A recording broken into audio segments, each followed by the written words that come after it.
ప్రజాస్వామ్యంలో అందరూ సమానమైనప్పటికీ నేటికి తమ హక్కుల కోసం ఎంతో మంది పోరాడుతున్నారని, అలాంటి వారి తరపున ప్రజల హక్కులపైన పోరాడతానని ఉభయ గోదావరి జిల్లాల పట్టభద్రుల ఎమ్మెల్సీ స్వతంత్ర అభ్యర్థి బొమ్మిడి సన్నిరాజ్ అన్నారు.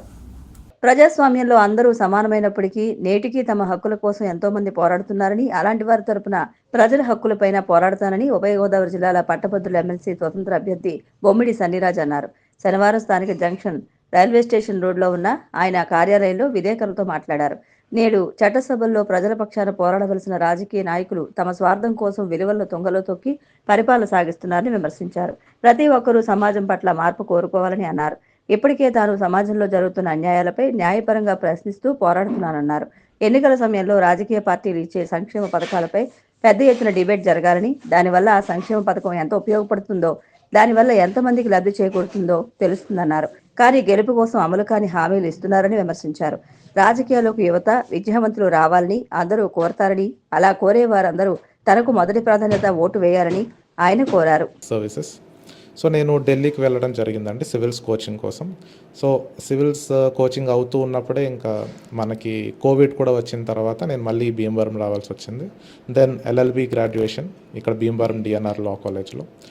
లా చదువుతూ ఉన్నప్పుడు కూడా నాకు అన్నీ తెలిసేవండి. నా చుట్టూ జరుగుతున్న వాటిలో ఎన్ని తప్పులు జరుగుతున్నాయి, పొల్యూషన్ రిలేటెడ్ కానీ, స్ట్రే క్యాటిల్ రిలేటెడ్ కానీ, మున్సిపాలిటీ రిలేటెడ్ కానీ, లా అండ్ ఆర్డర్ రిలేటెడ్ కానీ, వీటన్నిటిలో అన్నీ నాకు తప్పులు కనిపించినప్పుడల్లా అనిపించేది ఇవన్నీ మనం ఎలా మార్చగలమని.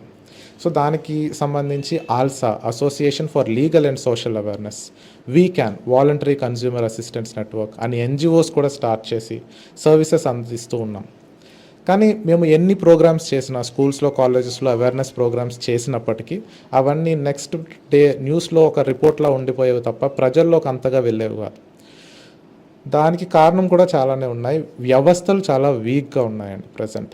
లా అండ్ ఆర్డర్ వ్యవస్థ చూసుకున్నా, ఈవెన్ మన డే టు డే సమాజంలో ప్రతి సామాన్యుడు కూడా ఫేస్ చేసే ఎన్నో ఇష్యూస్కి ప్రాపర్ రిడ్రెసల్ లేదు.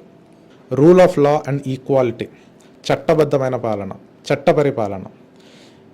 ప్రజెంట్ మనకి చూస్తూనే ఉంటాం, విఐపి కల్చర్ ఎక్కువ ఉంటుంది.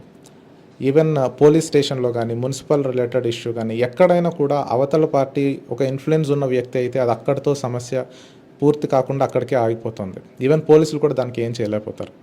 ఈవెన్ రీసెంట్ ఎగ్జాంపుల్, నిన్న నామినేషన్స్ ఫైల్ చేయడానికి వెళ్ళినప్పుడు కూడా సీరియల్ ఆర్డర్లో ఫాలో అవ్వకుండా ఈ టీడీపీ క్యాండిడేట్ అని, మాజీ ఎంపీ వాళ్ళ అబ్బాయి అని వాళ్ళకి ప్రిఫరెన్స్ ఇచ్చి వాళ్ళది ముందు ఫినిష్ చేసి వాళ్ళని బయటకు పంపించారు.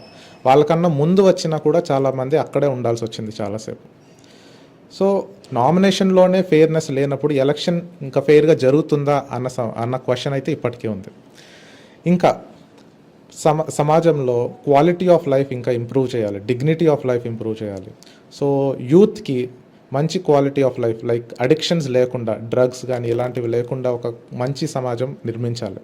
పనికి తగ్గ జీతం ఇవ్వాలి అండ్ చదువుకు తగ్గ పని లభించేలా చేయాలి. అలానే safe and healthy food for all. ఈరోజు మనం తినే ఏ ఆహారంలోనూ కూడా నాణ్యత లేదని చెప్పి మన national food safety index report కూడా వచ్చిందండి. దాంట్లో 33 states and union territories ranking ఇస్తే ఆంధ్రప్రదేశ్కి 27వ ర్యాంక్ వచ్చింది.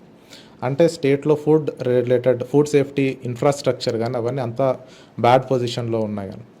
సో మన తర్వాత తరాల వాళ్ళకి నాణ్యమైన ఫుడ్డే ఇవ్వలేకపోతే ఇంకా వాళ్ళకి ఇంకేం ఇవ్వగలుగుతున్నాం మనం? సో ఇవి కదండి మనం మాట్లాడుకోవాల్సింది చట్టసభల్లో. ప్రభుత్వాలని పొగడటమో లేదా అపోజిషన్ వాళ్ళ మీద నిందించడమో కాకుండా మనం అసలైన సమస్యల గురించి మాట్లాడుకోవాలి. అంటే అసలైన ఈ నాయకులు రావాలి. ఇప్పుడు కానీ మన అధికార పార్టీకి సంబంధించిన వాళ్ళు ఉన్న వాళ్ళతో ఇంకొక వ్యక్తి, ఇంకొక ఎమ్మెల్సీ కానీ, ఇంకో ఎమ్మెల్యే కానీ ఎక్కువ ఉన్నా కూడా డిబేట్ జరగదు. ఏ సమస్య, ఏ ఇష్యూ వచ్చినా సరే. సపోజ్ చూడండి, మన స్త్రీలకు బస్సు ప్రయాణం ఫ్రీ అని అంటున్నారు ఉగాది నుంచి. ఆ ఇష్యూ గురించి ఒకవేళ బిల్ ప్రవేశపెడితే దాని మీద డిబేట్ జరిగే పరిస్థితి ఉందా? ఇప్పుడు దానికి ఉన్న ప్రోస్ అండ్ కాన్స్, మిగతా రాష్ట్రాల్లో ఎలాగుంది, దాని ఎక్స్పీరియన్స్ ఏంటి, వాటి మీద డిబేట్ జరగాలంటే ఖచ్చితంగా అపోజిషన్ ఉండాలి. అందరూ అధికార పార్టీకి సంబంధించిన వాళ్ళైతే అది జరిగే పరిస్థితి లేదు. అందుకు నిజమైన ప్రజాస్వామ్యంలో అపోజిషన్ ఖచ్చితంగా ఉండాలి. దాన్ని దృష్టిలో పెట్టుకుని ఈసారి ఎలక్షన్స్లో కూడా ఓటు వేస్తారని కోరుకుంటున్నాం.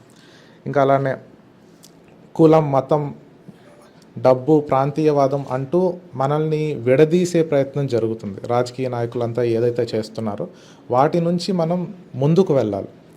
మానవత్వంతో ప్రతి మనిషిని ఈ భేదాలు లేకుండా మనిషిని మనిషిగా గుర్తించి, మనిషిని మనిషిగా గౌరవించి, తన సమస్యను తెలుసుకొని పరిష్కరించేలా గవర్నమెంట్స్ కూడా వ్యవహరించాలి. ఇంకా అలానే లా ప్రొఫెషన్లో ఉంటూ కూడా మేము ఖచ్చితంగా చెప్పగలం, ప్రస్తుత సమాజంలో ఒక కేసు కానీ ఏదైనా ఒక డెసిషన్ రావాలంటే చాలా టైం పడుతుంది, చాలా ఖర్చు కూడా అవుతుంది. అలా కాకుండా quick, fair and affordable justice వచ్చేలాగా జ్యుడిషియల్ డిపార్ట్మెంట్లో కూడా రిఫార్మ్స్ తీసుకురావాలి. ఇలా అనుకుంటే లా అండ్ ఆర్డర్లో రిఫార్మ్స్ రావాలి, ఎడ్యుకేషన్ డిపార్ట్మెంట్లో రిఫార్మ్స్ రావాలి, ఫుడ్ క్వాలిటీలో రిఫార్మ్స్ రావాలి, అన్ని వ్యవస్థలోనూ కూడా రిఫార్మ్స్ తీసుకుని రావాలి. అలా తీసుకురావాలంటే ముందు అవగాహన ఉన్న నాయకులు రావాలి, మాట్లాడగలిగే నాయకులు రావాలి. సో ప్రభుత్వానికి ఏదైతే ఎక్సెస్ పవర్ ఉంటుందో, ప్రజెంట్ ఏదైతే ఆ మెజారిటీతో ఎలాగైతే చేస్తుందో ఆ ఎక్సెస్ పవర్ని రెగ్యులేట్ చేయాలి. అది అబ్యూజ్ అవ్వకుండా చేయాలి. ఎమ్మెల్యే తాలూకా, ఎంపీ తాలూకా అంటూ తప్పులు చేస్తున్న వాళ్ళందరినీ మనం నియంత్రించాలి. అలా జరగాలంటే అసలైన ప్రజాస్వామ్యం రావాలి. ఆ ఉద్దేశంతోనే మేము ఈ ఎలక్షన్స్లో కంటెస్ట్ చేస్తున్నామండి. సో దానికి మీరంతా కూడా సహకరిస్తారని కోరుకుంటున్నాం. బొమ్మిడి సన్నిరాజ్ ఉభయ గోదావరి జిల్లాల పట్టభద్రుల ఎమ్మెల్సీ గ్రాడ్యుయేషన్లో కంటెస్ట్ చేస్తున్నారు. ఈ కుర్రవాడు ముందుకు రావడానికి మేము సపోర్ట్ చేయడానికి గల కారణాలు కొన్ని ఉన్నాయి. ఫస్ట్ ఏంటంటే, సమాజంలో జరుగుతున్నటువంటి అన్యాయాన్ని కానివ్వండి, అక్రమాన్ని, పొల్యూషన్స్ని, అన్ని విషయాల మీద అవగాహన కలిగి వాటిని గట్టిగా, అంటే కుండబద్దలు కొట్టి చెప్పేంత స్తోమత, అలాగే వారికి ఉన్నటువంటి గుణము, వారిలో ఉన్నటువంటి దాని మీద ఆయనకి సపోర్ట్ చేయడం జరిగింది. ముఖ్యంగా చెప్పేది ఏంటంటే, రాజకీయాల్లోకి యువకులు రావాలి అంటూ ఉంటారు.